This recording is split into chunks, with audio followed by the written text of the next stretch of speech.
বাংলাদেশের সিদ্ধান্তকে সমর্থন জানিয়ে শাহিদ আফ্রিদি বলেছেন, ভারত যেটা করেছে সেটা ক্রিকেট বিশ্বের জন্য লজ্জাজনক।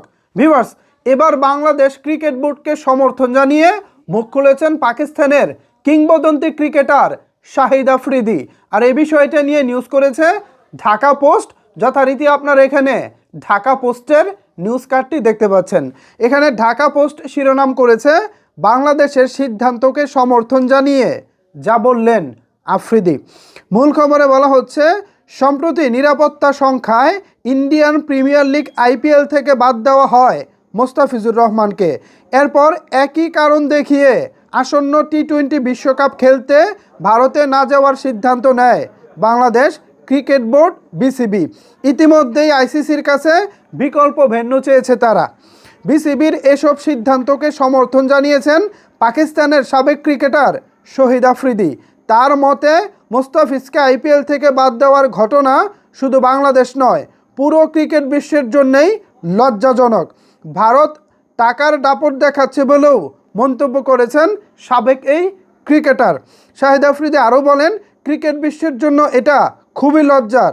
ভারতই শুরু করেছে এবং শেষ এরাই করবে। তাছাড়া অন্যরা এদের সাথে চলাচল বন্ধ করে দেবে। যেমন দেখা যাচ্ছে বাংলাদেশ যে সিদ্ধান্ত নিয়েছে সেটা ঠিক, টাকার দাপটে চলতেছে ভারত।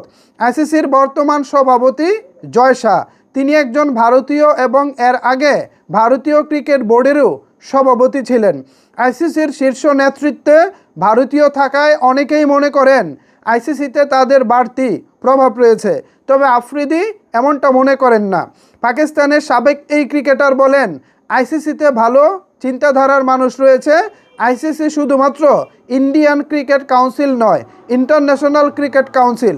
আইসিসির সাথে সম্পৃক্ত হওয়া খুবই জরুরি। মানে আইসিসি এর সাথে সম্পৃক্ত হওয়া খুবই জরুরি। ইন্ডিয়ার দিকে তারা বেশি ঝুঁকে থাকে, সেটা দ্রুত শেষ করতে হবে ক্রিকেটকে অব্যাহত রাখতে হলে। অর্থাৎ আইসিসি যেভাবে অন্ধ সমর্থন দিয়ে যাচ্ছে ভারতকে, যদি এই একই সমর্থন তারা দিতে থাকে তাহলে ক্রিকেট অনেকটাই পিছিয়ে পড়বে, ক্রিকেটটা অনেকটাই বাধা হয়ে দাঁড়াবে ক্রিকেট সম্প্রসারণের পথে। সো সেই জায়গা থেকে তিনি বলতেছেন, ইন্ডিয়ার দিকে তারা বেশি ঝুঁকে থাকে, ইন্ডিয়ার দিকে যদি তারা বেশি ঝুঁকে থাকে সেটা দ্রুত শেষ করতে হবে, ক্রিকেটকে অব্যাহত রাখতে হলো। অর্থাৎ ক্রিকেটকে চালিয়ে নিতে হলে ইন্ডিয়ার প্রতি তাদের যে সমর্থন রয়েছে সেটা থেকে বা তারা যে ঝুঁকে রয়েছে সেই জায়গা থেকে আইসিসিকে বের হয়ে আসতে হবে। সো ভিউয়ার্স, আপনারা শুনেছেন শাহিদ আফ্রিদির কথা। এখন এই বিষয়ে আপনাদের মতামত কি জানাতে পারেন নিচের কমেন্টস বক্সে। ধন্যবাদ সবাইকে এতক্ষণ আমার সাথে থাকার জন্য।